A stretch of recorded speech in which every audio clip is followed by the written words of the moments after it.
Ibran Vildić na mezarju Hemlijaše kod Kalesije danas je prisustvovao dženazi i ukopu posmrtnih ostataka oca, brata, dajđe, amidže i rođaka koji su ubijeni i spaljeni u jednom od najtežih zločina na području Kalesijske općine koji se dogodio na današnji dan 1992. godine.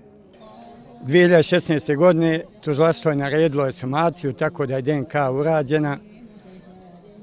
Srećom pronađeno svako tijelo, tako da za ovaj zločin još nije niko odgovarao. Najstarija žrtva Mustafa Kuduzović je u trenutku kada je ubijen imao 67 godina, Alija Ibrišević jedini je preživio strijeljanje i spaljivanje.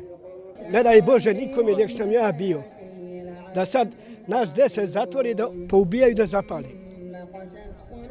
To od 1001 preživi, ali milom Bogu hvala po 1000 puta.